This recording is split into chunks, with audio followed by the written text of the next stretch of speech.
Now we will study and check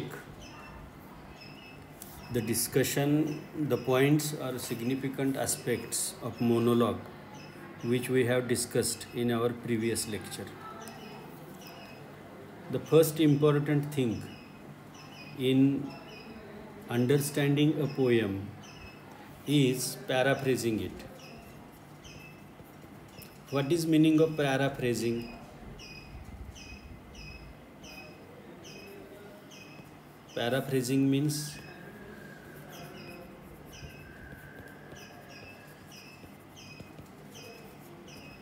making out meaning of the poem.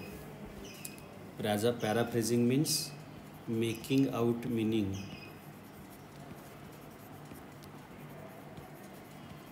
of the poem.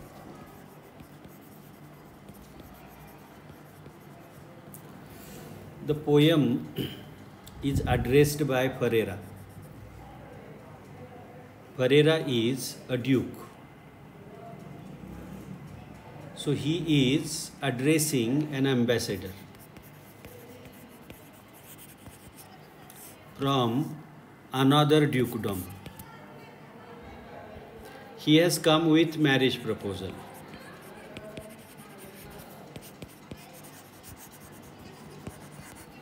He has come with marriage proposal and he waits in the hall. That is my last duchess painted on the wall. That is my last duchess, means it is my last wife, looking as if she were alive. Her picture is so good and so vivid. Vivid means lively. It is as good as living one. साजिवंत असल्यासारखी ती वाटते. Looking as if she were alive. In picture also she looks that she is living. I call that piece a wonder. I call this piece, means this painting, a wonderful thing. This painting is wonderful things. Now means this word now is separated by colon. Colon is for a pause. Colon कशासाठी असतो? पॉजसाठी असतो. And now that piece a wonder. This picture is a wonderful thing.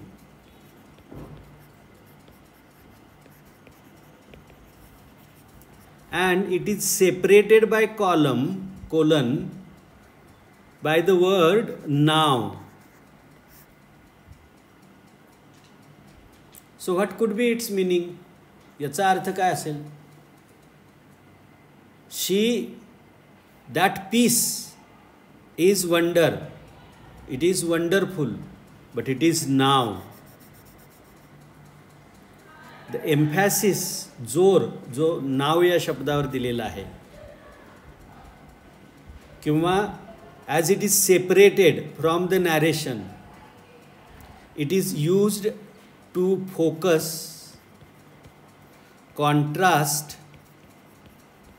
with his previous opinion.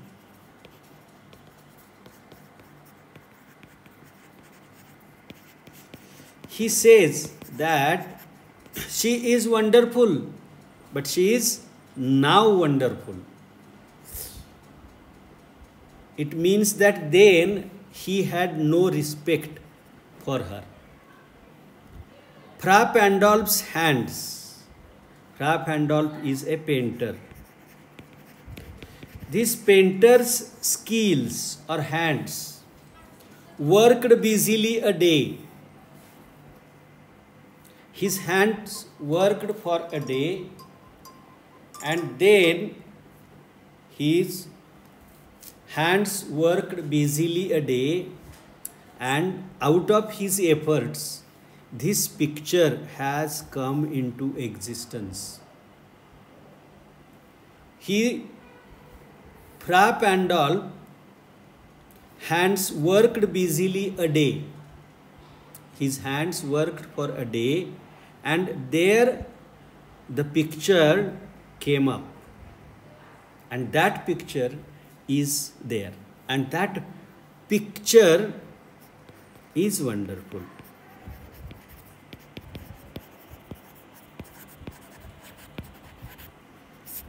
Here, the picture is wonderful.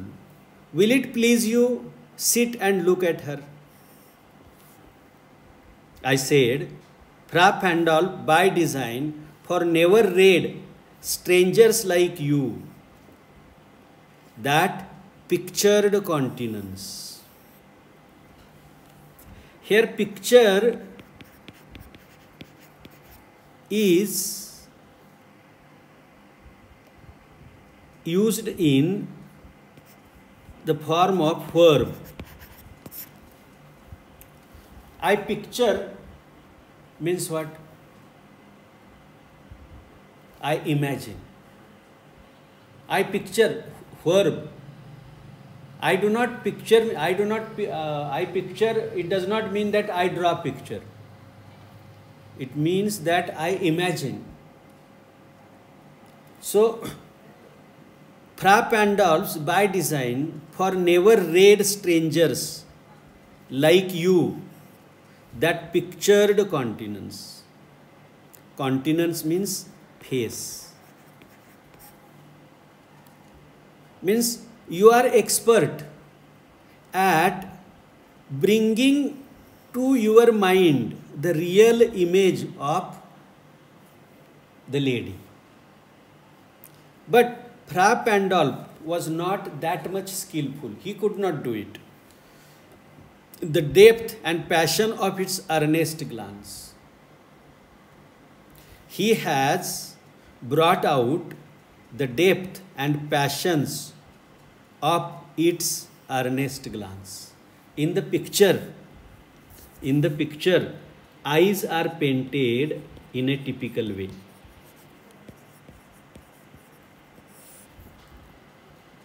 And those eyes are most expressive aspect of a face. So through her eyes, through her glance, we can learn her passions and her depth of her thoughts.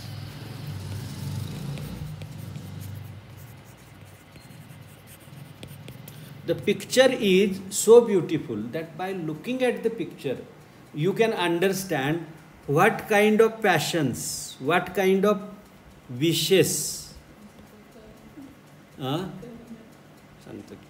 desires she had. तिचं चित्र बघितल्यानंतर, म्हणजे हे चित्र त्यानं एवढं सुंदर काढलेलं आहे की ते बघितल्यानंतर ती खरीच आपल्या डोळ्यासमोर आपण उभी करतो. मीन्स पिक्चर्ड म्हणजे आपण आपल्यासमोर तिची मूर्ती उभा राहते.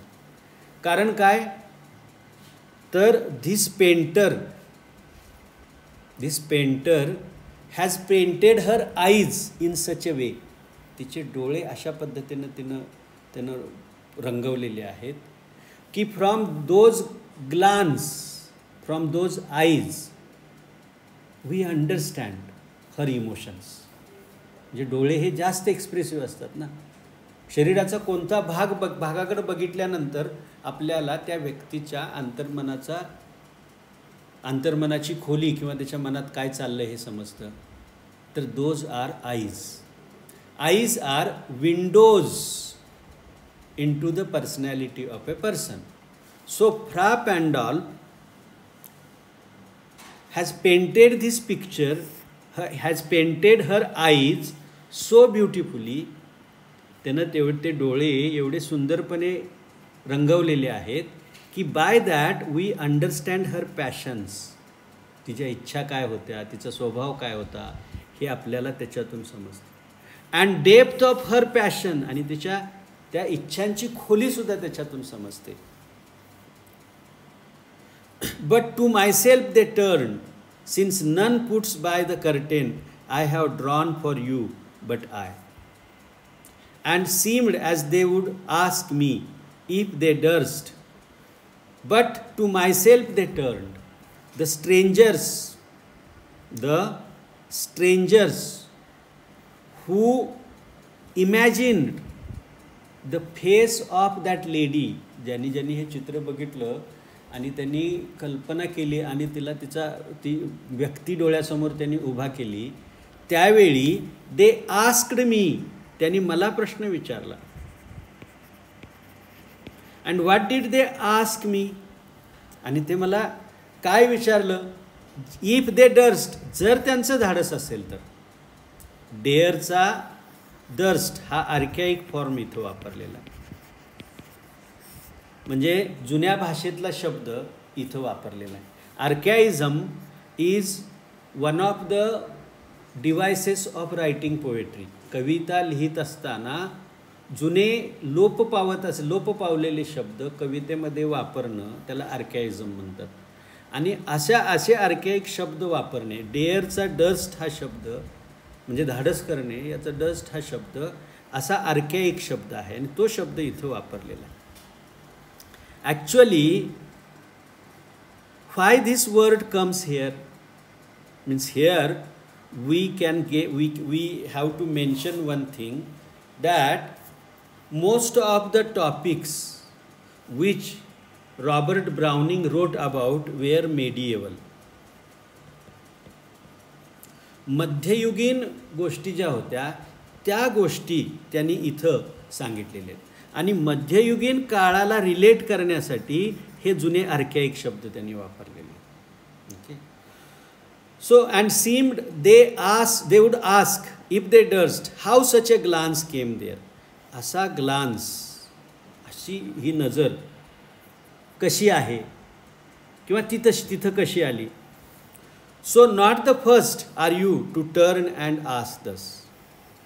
सो म्हणून you are not the first, तू पहिला नाहीस की जो मला असा प्रश्न विचारतोयस. Which question does he ask, how this glance come up in the picture. Means it may be asking, याचा दुसरा असा अर्थ असेल की त्या डोळ्यामध्ये रपलेल्या भावनांचा अर्थ काय. What is meaning of the passions which are reflected through the eyes. तिच्या डोळ्यातून जे व्यक्त होणारे भाव आहेत त्या भावांचा अर्थ काय. Sir, it was not her husband's presence only called that spot of joy into Duchess' cheek. Then he says, first he refers, here you see, Ferreira only talks. इथं सुद्धा Ferreira talks. इथं काय त्यानं प्रश्न विचारलाय असं सांग. Here the conversational style is not used, dialogue is not used. Ferreira himself says that तुझ्यासारखा प्रश्न बऱ्याच जणांनी विचारलाय. That ambassador does not ask the question. Okay. And seemed this line ही जी ओळ आहे, this ओळ reflects that there is other person present when Ferreira is talking. Ferreira बोलत असताना तिथं दुसरं कोणतरी आहे हे सांगणारी ती ओळ आहे ना. So how such a glance came there. So not the first are you to turn and ask thus. तू पहिलाच नाहीस. This line suggests that somebody is there. You are not the first means there is somebody, no. So you are not the sir first. To was not her husband presence only called that spot of joy into the duchess cheek. Perhaps Fra Pandolf's chance to say, okay, so you are curious about what are the emotions What are the emotions in that painting? You are not the first to ask. But remember one thing. He does not answer this question how that came there. But he says that that kind of countenance, that kind of face, त्या प्रकारचा चेहरा तिचा फक्त मला बघूनच लाल व्हायचा नाही, मला बघूनच ती तो तिच्या आनंदाचा स्पॉट तिच्या चेहऱ्यावर यायचा नाही. तर everybody who looked at her and appreciated her brought those emotions on her eyes. Means she was behaving with everybody in the same way. She reacted to everybody in the same way. त्याच पद्धतीने ती प्रत्येकाशी react करत होती. So her husband presence, it was not her husband's presence only. तिच्या नवऱ्याचे फक्त उपस्थितीने तो स्पॉट येत नव्हता, तर तो स्पॉट सतत कुणीही आलं तरी तिच्या मनामध्ये तिच्या चेहऱ्यावर उमटत होता. फ्रा पॅन्डॉल्फ चान्स टू से, फ्रा पॅन्डॉल्फ एकदा म्हणला होता, Fra Pandolf the painter had once said, तो पेंटर एकदा आपल्याला म्हटला होता. व्हॉट डिड ही से, तो काय म्हटला होता? Her mantle laps over my lady's wrist too much, or paint must never hope to reproduce the faint half flush that dies along her throat. Mantle means cloak, म्हणजे आपण काय म्हणू ओढणी, or something covering. Okay, so the mantle laps over my lady's wrist too much. तो जो mantle आहे ना, तो माझ्या बायकोच्या हातावर पसरलेला आहे. Or paint must never hope to reproduce the faint of half flush that dies along her throat. And he also said that my paint, माझा रंग किंवा my skill of painting, माझं जे चित्र काढण्याचं जे स्किल आहे, हे स्किल तिच्या चेहऱ्यावर उमटलेल्या ज्या भावना आहेत त्याच्या हाफ भावनासुद्धा, हाफ फ्लश जो तिच्या थ्रोटपर्यंत ज्या भावना जो पसरलेला आहे विचार, त्या चेहऱ्याचा जो चेहऱ्यावरच्या ज्या भावना तिच्या थ्रोटपर्यंत ज्या पसरलेल्या आहेत, त्या भावना माझा पेंट काय सहजासहजी कॅच करू शकला नसता. Look how gradually he talks, means you know there is a what you say suggestion in the mind of, means you know, the way, the tone of फरेराची जी बोलण्याचा जो टोन आहे, is it serious? Means when he is talking to अँबॅसेडरशी जो ज्यावेळी बोलायला लागलेला आहे त्यावेळी तो म्हणतो बघ, ते काय फक्त नवऱ्यालाच बघून तशी ती लालेलाल होत नव्हती.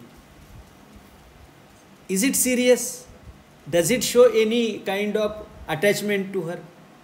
No, it separates.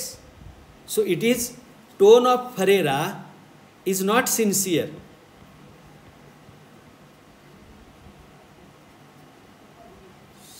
So his tone is not sincere. Is the tone sincere? तुला वाटतोय का तो tone sincere आहे? A person who asks a question, जी व्यक्ती असा प्रश्न विचारते की असं म्हणते की her husband's presence, it was not her husband's presence only called that spot. ती भावना तिच्या चेहऱ्यावर फक्त तिच्या नवऱ्याच्या प्रेझेन्समध्येच आली असं नाही. So it does mean that he is demeaning her character.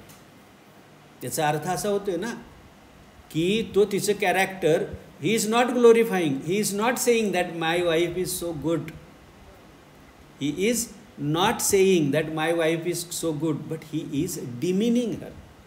He is saying that not only her husband's presence, but everybody's presence drew that spot on her neck. And even painter said that the emotions which are on her face, even my skill, my paint could not paint half of it. अर्धसुद्धा त्याच्यातलं मला त्यातलं काढता येणार नाही.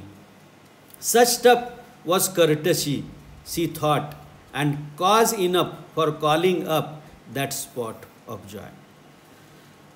And why she could feel such exhilarating feelings, तेवढी आनंददायी भावना तिच्या मनामध्ये तिच्या चेहऱ्यावर का उमटत होती? तर she thought that the courtesy means treating other people with generosity, with proper treatment, with proper welcome. Means she thought that welcoming everybody was her duty. So was courtesy, she thought, तिला असं वाटलं की courtesy is enough cause, हे एक कारण आहे for calling up that spot of joy. Means if you happily, smilingly welcome somebody, he will feel happy. It was her thought. She had a hurt. How shall I say? She had a hurt. She had a hurt. Too soon made glad. आणि तिचं हृदय कसं होतं? It could be made happy. It could be excited. Too easily. Too soon. It did not take time. And this is not sign of modesty according to Ferreira. Ferreiraला मात्र हे काय मॉडेस्टीचं sign नाही. So he goes on further demeaning her character. तो पुढं पुन्हा demean means to undervalue, to means त्याचे undervalue करण्यामध्ये तो पुढे निघालेला आहे. The easy, too soon made happy, too easily impressed. त्याला impress सुद्धा करायला लई काही लागायचं नाही. It could be too soon impressed. She liked whatever she looked on. Everything she glanced eyes on, she liked it. She did not discriminate what is fit for me and what is not fit for me.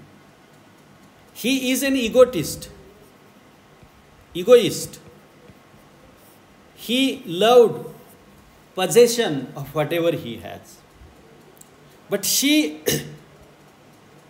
did not look that way. She was a simple and naive soul. साधा आणि निष्पाप तिचा आत्मा होता. So she looked on everything and she felt happy. She looked on and her looks went everywhere.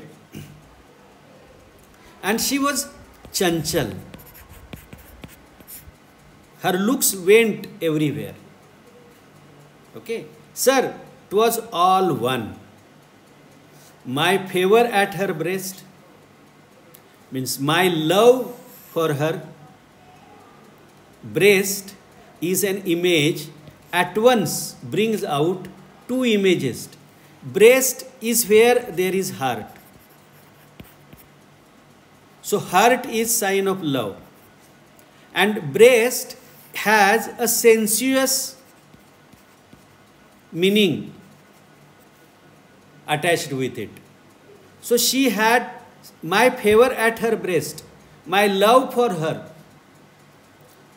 The writers, the dropping of the daylight in the west, the bow of cherries, means when sun set, when she saw fruits on the plant of cherry, the bow of cherries, some officious fool broke in the orchard for her. If somebody, officious fool,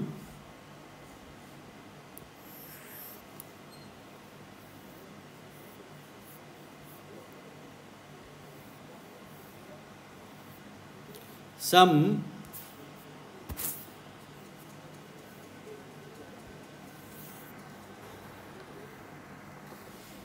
officious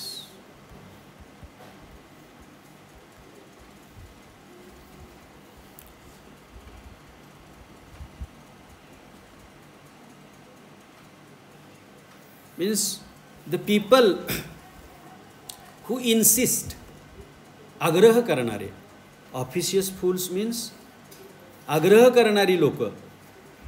ऑफिशियस fools in the presence of a lady, few young men or few men who are womanizer.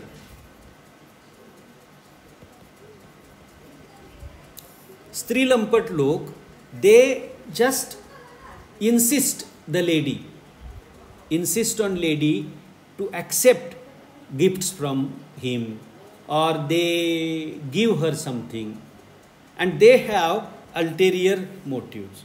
So the officious fools, the people who were encouraging her to accept gifts, she entertained. She rode with round the terrace. She walked on the terrace. Terrace वरती चालायची. All and each would draw from her alike the approving speech. And she praised everybody. She talked good about everybody, or blush at least. If she did not talk, जर ती बोलली नाही तर कमीत कमी लाजायची तरी. And these were the things which means lightly, in light manner, Ferreira tells what things made him angry. समजते ना बा तुला का नाही? Which things made her angry? In light manner, non-serious manner. The tone is non-serious one, or it is comic one. Light comedy, light comic tone is used by him. Approving speech or blush at least. She thanked men. Good. लोकांना ती धन्यवाद द्यायची, चांगली गोष्ट आहे. But thanked somehow, I know not how. As if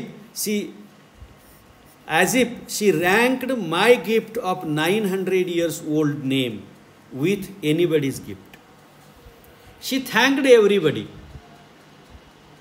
But I could not understand her behavior with other people. I learned, मला असं समजलं की she was thinking that me and they are equal. And that was not the fact.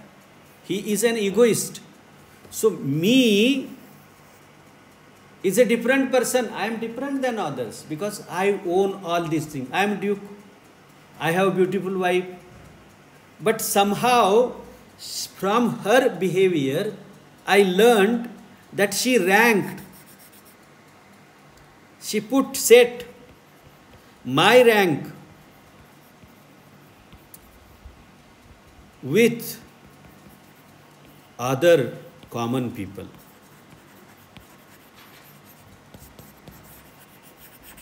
How she could dare? कसं तिचं धाडस झालं? 900 years old name of my family. माझ्या कुटुंबाचं 900 वर्षांचं असलेलं नाव she thought was equal with the name of other people. Isn't it irritating? हे राग येण्यासारखं नाही का? With anybody's gift, who would stoop to blame? आता असं करणाऱ्या माणसाला कोण दोष देईल? Who would stoop to blame? Stoop म्हणजे बेंड. एवढं कोण वाकेल? Stoop means bend. Who would bend? कोण एवढं वाकेल दोष देण्यासाठी? This sort of tripling and this type of behavior. Tripling means very shullak thing. Who will do such a shullak, non-worthy act? असं बायकोला वाईट म्हणण्याचं or blaming her, who will do that? Even had you skill in speech, even though when you have skill, kaushalya, in speech, तुम्हाला बोलता येते चांगलं, तरी पण तुम्ही दुसऱ्याला दोष कशाला देत राहणार? Which I have not, आणि माझ्याकडे तर ते स्किलच नाही. Even though you have skill, which I have not, to make your will quite clear to such a one. Means, what do you think? What do you wish? What do you want to do with her?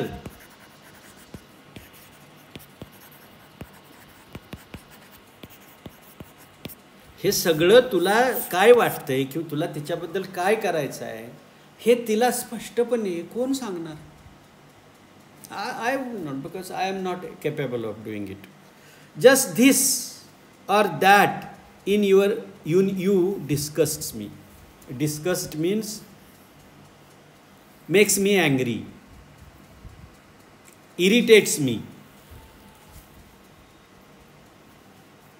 किंवा who will tell her that this kind of behavior is not good?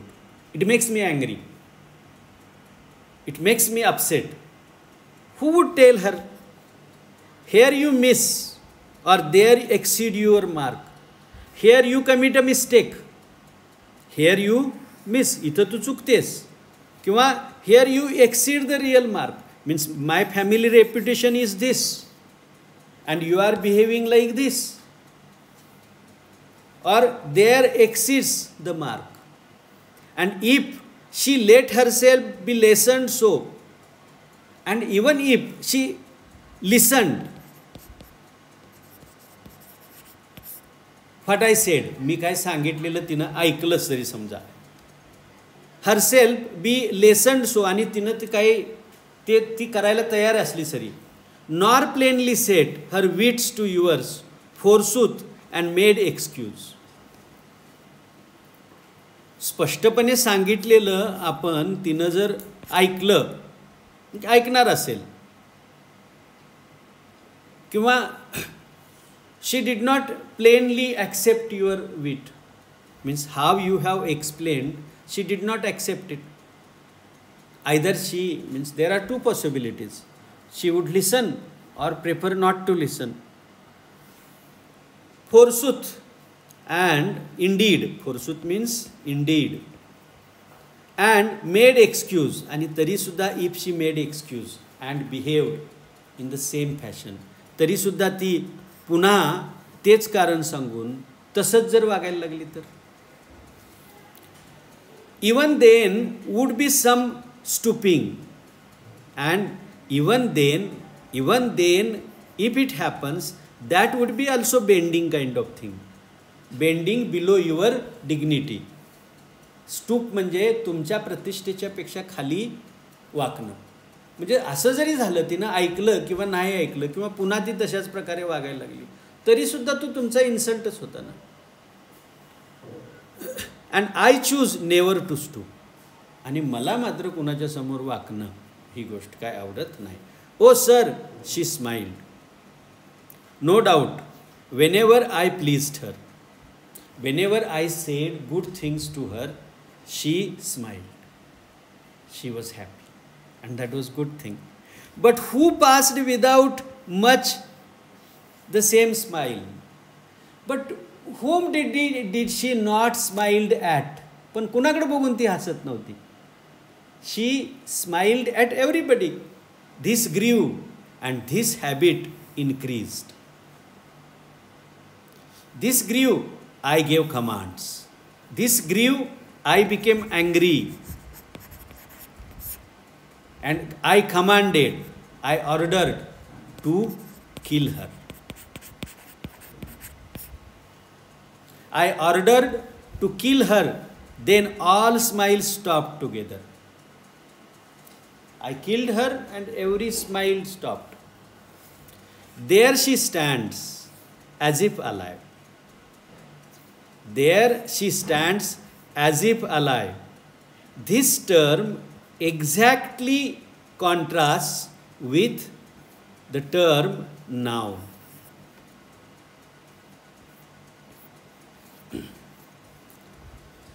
As if alive, will it please you rise? Now he addresses to the ambassador. Ambassador la sangto. Kai sangto? Sir, will it please to, are you willing to come with me? We will meet the company below. We will go down and there we will see the people who have gathered there. Then I repeat, the count your master's known munificence. Then I repeat, मला तुम्हाला सांगावंसं वाटतंय, I want to tell it to you again, that your master is known for his munificence, for his generosity. त्याच्या भव्य उदार मनाबद्दल मला ऐकून माहिती आहे, तुम्हाला सांगायची गरज नाही. Is ample warrant that no just pretense of mine for dowry will be disallowed. And his generosity is warrant, hami, that he will give me whatever dowry I expect. मला काय जो हुंडा पाहिजेला आहे तो त्याला द्यायचं का नाही ते माझ्या लक्षात येते ना. He is a benevolent person. He saying that he is a good person and he will not disallow the dowry, though his fair daughter's self, as I avowed at starting, is my object. At starting I told that my object is not his wealth, my object is his daughter. But still I know the Duke whom you represent is a benevolent person, उदार आहे तो, and he will give me whatever I want. मला जे काही आवश्यक आहे ते तो देणार. Nay, we will go. No, we will go together down. Sir, notice Neptune, notice sea. Identify the Neptune,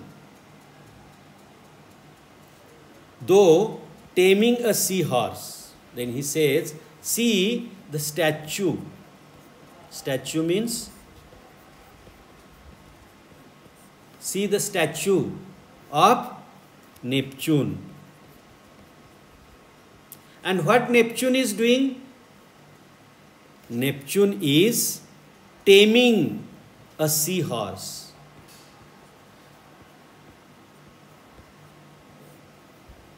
To tame means to domesticate. Animals are wild. पशु असतात, रानटी असतात, आणि रानटी माणसांना घरात आणण्यासाठी काय करायला लागतं? टेम करायला लागतं. So they are taming, they are taming sea horse. Though thought a rarity, this kind of statue is not found everywhere. It is a rare thing. It is a rare thing. It is not found. तो कुठेही दुर्मिळ आहे तो. Rare means दुर्मिळ. Which claws of Innsbruck cast in bronze for me, and this statue is brought from Innsbruck. इन्सब्रक मधल्या क्लॉस या व्यक्तीनं ब्रॉन्झ धातूत तयार केलेला तो स्टॅच्यू आहे. Okay. Now all this, have you understood the paraphrase of this poem? Have you understood now what is meaning of the poem? कवितेचा अर्थ समजलं का? Means in this poem, in short, the ambassador has come. कोण आलेला आहे? Ambassador आलेला आहे. And ambassador is told by Ferrara to look at the picture of his wife. Have you understood this thing? एवढं तुला समजलं का?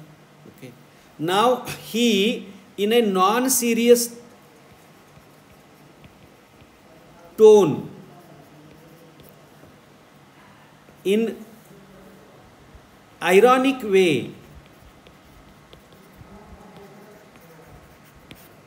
उपरोधानं describes nature of his wife past, आणि त्याच्या मृत बायकोचं तो वर्णन करतोय. काय वर्णन करतोय?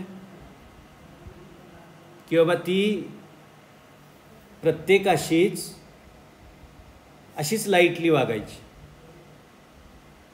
She smiled at everybody.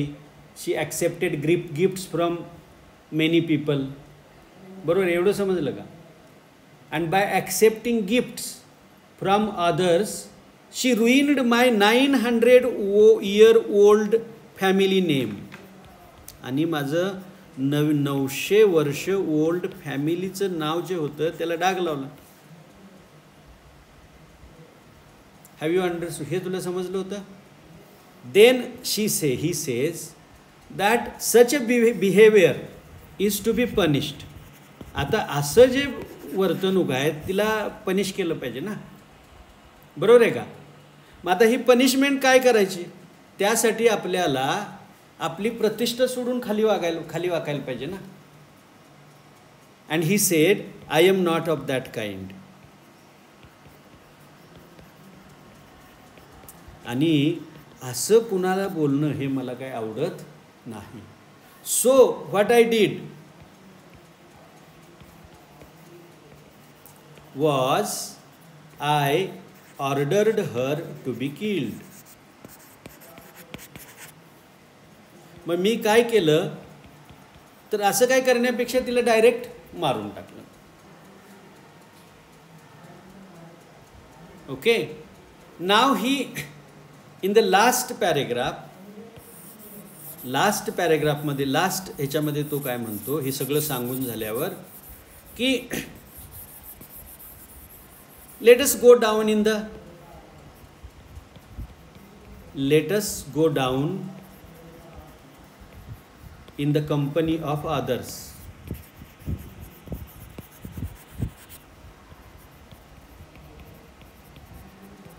And on the way he shows the statue. कुणाचा स्टॅच्यू आहे हा? Of Neptune and sea horse. Where Neptune was domesticating sea horse. जिथं नेपच्यून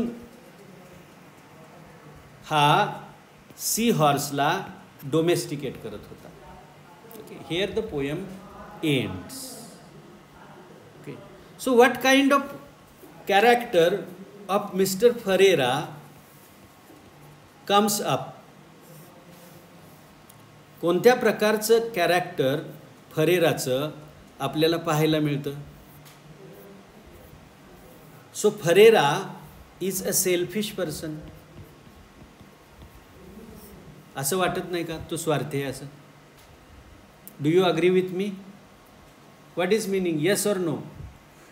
तो स्वार्थी आहे असं वाटत नाही? हां. Then he is egotist. Egoist means what? Not egotist, egoist. Egoist means what? The person who says that whatever he has only value. माझ्याकडे जे आहे तेच महत्त्वाचं. He is proud about himself and his property. So this sentence that she ruined my family name, माझ्या फॅमिलीचं 900 वर्षाचं नाव तिनं धुळीला मिळवलं. It is characteristic quality of ahankari person. So he is egoist. And he says that she could have listened me if I had told her. मी तिला जर सांगितलं असतं तर तिनं ऐकलं असतं, पण तेवढं खाली कोणी वाकायचं. This is also quality of egotist person.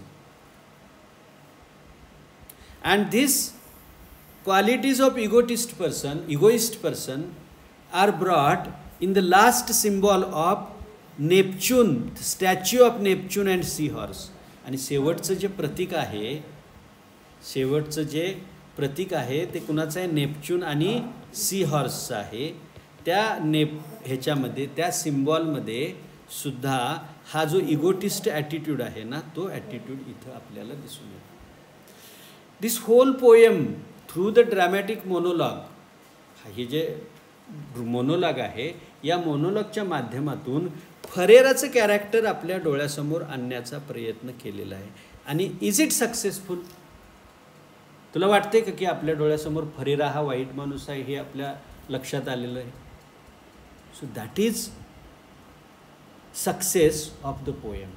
तो त्या कवितेचं यश आहे. कारण he started means a poet should be appreciated by the intention of the poet. Intention of a poet is through dramatic monologue. त्याचं उद्देश काय आहे या ड्रॅमॅटिक मोनोलॉगचा? या ड्रॅमॅटिक मोनोलॉगच्या माध्यमातून फरेरा नावाची जी व्यक्ती आहे, या व्यक्तीचा स्वभाव सेल्फिश आहे, इगोटिस्ट आहे, किंवा ही इज अ बॅड पर्सन, हे यशस्वी झालेलं आहे का, यावरून त्याचं यश आपल्या लक्षात, त्याचं कौशल्य लक्षात येतं. आणि असं वरवर न बघता किंवा असा आपण त्याचा अर्थ बघितला तर ही गोष्ट अचीव करण्यामध्ये तो यशस्वी झालेला आहे असं आपल्याला वाटतं. Am I right? Okay. So whatever I have told you from those all things, if you feel it is right. आता हे सगळं झाल्यानंतर आपण हे करत असताना लेखकानं हा ड्रामॅटिक मोनोलॉग म्हणून वापरलेला आहे. ड्रॅमॅटिक मोनोलॉग, बरोबर आहे. आता ड्रामामध्ये काय असते? डायलॉग असतोय ना. What is in drama? Dialogue असते. In this poem there is a presence of ambassador and he is talking with ambassador. हा अँबॅसेडरशी बोलतोय म्हणजे तिथे डायलॉग आहे ना. So it is drama. जर तिथे डायलॉगच नसता, कोणच प्रेझेंट नसतं, तर it cannot be dialogue. So this quality of dramatic monologue is present there. आता ड्रामा काय करत असतोय? Drama gives us shocks or surprises us in the development of action. जशी गोष्ट पुढे जाईल तशी तो आपल्याला आश्चर्याचे धक्के देतो ना. Okay. Now this is Fra Pandolf's. He has described that Fra Pandolf painted my wife's picture. माझ्या बायकोचं चित्र फ्रा पॅन्डॉल्फनं पेंट केलं. तो तिथं सांगत आहे. And he talks about that her mantle,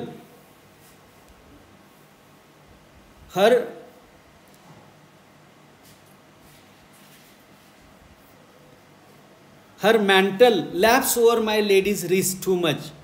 Paint must never hope to reproduce the faint half flush that dies along her throat. This blushing was not easy enough or simple enough for that Pandolf to draw. These lines also have dramatic or this thing. How shall I say? मी कसं सांगू? Or I know not how. मला माहित नाही कसं. These speeches are used to shock the audience in surprise.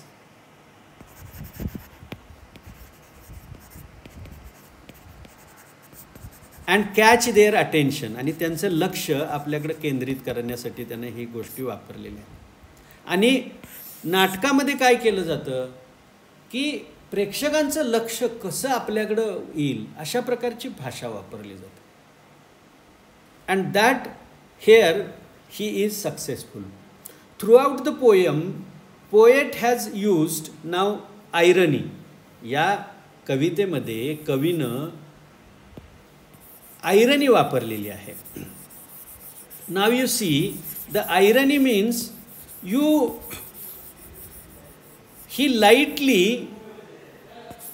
he humorously treats her behaviour. तिचं जे behaviour आहे तो कसं ट्रीट करतो? ह्युमरसली ट्रीट करतो. विनोदी बुद्धीनं with light tone he treats it. And humour does not end in the death of somebody. Comedy does not end in death. Or does it end in death? Comedy rings with happy bells. Comedy मध्ये कशी गोष्ट असते? आनंदी असतात ना. शेवटी जी घंटा वाजते ती कशाची असते? आनंदाची असते. But here what happens? His comic light tone which he uses at the beginning. त्याचा जो light tone आहे is contrasted with the tragic outcome or fate of his wife. त्याच्या बायकोची जी शोकांतिका आहे ती शोकांतिका या माध्यमातून इथं बाहेर आणण्याचा प्रयत्न केलेला आहे. And there are several poetical devices which are used by the writer in projecting this idea on our mind. Thank you. समजलं का बाळ?